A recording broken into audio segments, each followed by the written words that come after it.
Assalamualaikum warahmatullahi wabarakatuh. Izin memperkenalkan diri, nama saya Tri Andini dengan NIM 23210094 dari Program Studi Pendidikan Bahasa dan Sastra Indonesia Fakultas Pendidikan Bahasa IKIP Siliwangi.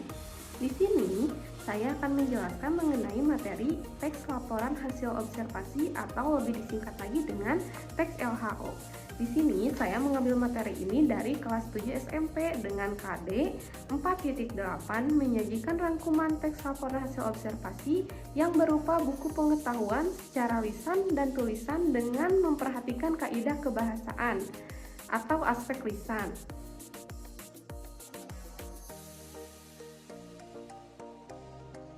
Apa itu teks hasil observasi? Teks hasil observasi atau sering disingkat dengan teks LHO merupakan satu teks yang identik dengan kata observasi, yang berarti di dalamnya merupakan penjabaran umum atau laporan hasil dari observasi. Nah, di sini teks laporan hasil observasi hampir sama dengan teks deskripsi. Nah, perbedaannya yaitu teks deskripsi objeknya lebih khusus, sedangkan teks laporan hasil observasi objeknya lebih luas. Jadi kita bisa saja melakukan observasi terhadap objek apapun. Adapun ciri-ciri dari teks laporan hasil observasi, yang pertama bersifat objektif. Bersifat objektif maksudnya teks laporan hasil observasi harus sesuai dengan objek yang terjadi di lapangan. Ketika kita mengamati suatu objek, harus sesuai dengan objek tersebut, harus sesuai dengan kenyataannya, jangan dilebih-lebihkan.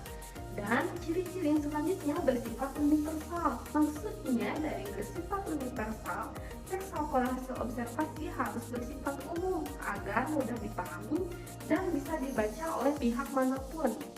Lalu yang selanjutnya, objek yang akan dibahas harus bersifat tunggal. Maksudnya, teks laporan hasil observasi harus bersifat tunggal. Ketika kita melakukan pengamatan, kita harus melakukan pengamatan terhadap satu objek saja, tidak dilebihkan dengan objek-objek manapun. Adapun ciri-ciri yang selanjutnya, teks laporan hasil observasi harus ditulis secara lengkap dan sempurna. Pada bagian ini, maksudnya kita harus mengetahui struktur dari teks laporan hasil observasi untuk membuat sebuah teks tersebut. Lalu yang terakhir, ciri-cirinya yaitu teks laporan hasil observasi harus sesuai dengan fakta yang terjadi di lapangan, tidak dilebih-lebihkan. Itu semua merupakan ciri-ciri dari teks laporan hasil observasi. Untuk yang selanjutnya, kita kembali ke fungsi dari teks laporan hasil observasi.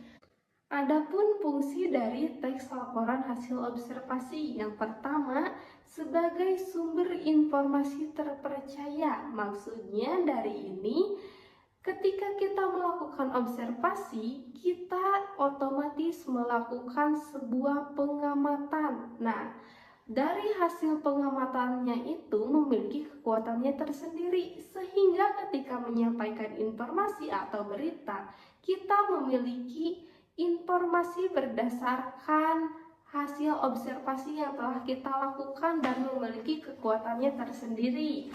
Lalu, fungsi yang selanjutnya mempertanggungjawabkan hasil observasi. Tentunya ketika kita melakukan sebuah observasi atas tugas kita, kita harus mempertanggungjawabkannya. Dan fungsi yang terakhir sebagai sarana pendokumentasian. Nah, teks laporan hasil observasi berfungsi sebagai sarana untuk mendokumentasikan hasil kegiatan observasi. Untuk menyusun sebuah teks laporan hasil observasi, tentunya kita harus mempelajari struktur dari teks laporan hasil observasi agar teks tersebut ditulis secara lengkap dan sempurna. Pada bagian yang pertama, yaitu deskripsi umum. Pada bagian ini, kita memperkenalkan atau menjelaskan objek yang akan kita amati. Yang selanjutnya, deskripsi bagian. Pada bagian ini, kita bisa menuliskan karakteristik atau ciri-ciri dari objek yang akan kita amati, dan yang terakhir deskripsi manfaat. Pada bagian ini kita bisa menuliskan manfaat-manfaat dari objek yang telah kita amati. Nah, itu merupakan struktur dari teks LHO atau teks laporan hasil observasi. Yang selanjutnya, untuk membuat teks laporan hasil observasi, ada unsur kebahasaan yang perlu kita perhatikan. Unsur kebahasaan yang perlu kita perhatikan dalam pembuatan teks laporan hasil observasi. Frasa adalah gabungan dua kata atau lebih yang mengandung satu fungsi makna. Fungsi dalam kalimat memiliki 4 fungsi. Yang pertama, fungsi sebagai objek, fungsi sebagai subjek, fungsi sebagai predikat, dan fungsi sebagai keterangan. Verba adalah kata-kata yang menyatakan suatu tindakan atau sering juga disebut dengan kata kerja. Contohnya seperti memukul, membuang, memasak, dan sebagainya. Sedangkan nomina adalah kata-kata yang sering juga disebut dengan kata benda. Contohnya seperti sapu, buku, kucing, dan lain sebagainya. Kalimat definisi merupakan kalimat yang menyatakan suatu pengertian dengan kata kunci adalah, merupakan, ialah, yaitu, dan sebagainya. Unsur kebahasaannya selanjutnya yaitu kalimat deskriptif. Kalimat deskriptif merupakan kalimat yang menyatakan keterangan. Contohnya seperti seblak itu terbuat dari bahan utamanya kerupuk, dan bumbu yang identiknya yaitu dengan bumbu kencur. Nah, itu merupakan sebuah kalimat deskriptif. Berikut adalah contoh dari teks laporan hasil observasi. Di sini terdapat gambar bunga mawar. Dari bunga mawar ini kita bisa membuat teks laporan hasil observasi dengan objeknya bunga mawar. Di sini terdapat pernyataan umum atau definisi umum. Pada bagian ini kita bisa menjelaskan dari ciri-ciri atau karakteristik dari bunga mawar tersebut. Lalu yang selanjutnya terdapat deskripsi bagian. Pada bagian ini kita bisa menjelaskan hasil pengamatan yang telah kita amati dan dituliskan pada bagian ini. Selanjutnya deskripsi manfaat. Pada bagian ini kita tuliskan manfaat dari penelitian tersebut. Adapun langkah-langkah membuat teks laporan hasil observasi. Langkah yang pertama, menentukan tema.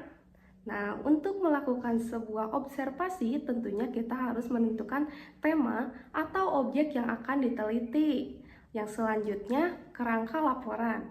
Untuk membuat sebuah teks laporan hasil observasi, kita perlu membuat kerangka laporan. Kerangka laporan itu tersendiri merupakan langkah-langkah dari struktur teks laporan hasil observasi. Yang selanjutnya, melengkapi isi teks dengan unsur kebahasaan. Pada bagian ini, kita perlu memperhatikan teks laporan hasil observasi tersebut sudah sesuai atau tidaknya dengan unsur kebahasaan.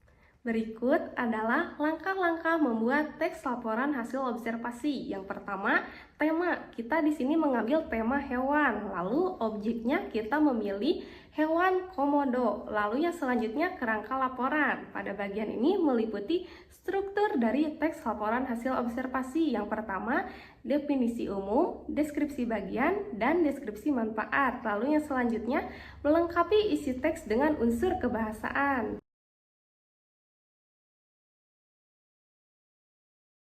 Berikut contoh dari teks laporan hasil observasi yang telah kita buat. Yang pertama ada pernyataan umum atau definisi umum. Lalu terdapat deskripsi bagian. Dan yang terakhir terdapat deskripsi manfaat. Setelah menyusun teks laporan hasil observasi, perlu kita sunting lagi. Kita lihat lagi sudah sesuai atau tidaknya dengan unsur kebahasaan. Jika sudah sesuai, maka teks laporan hasil observasi tersebut sudah selesai.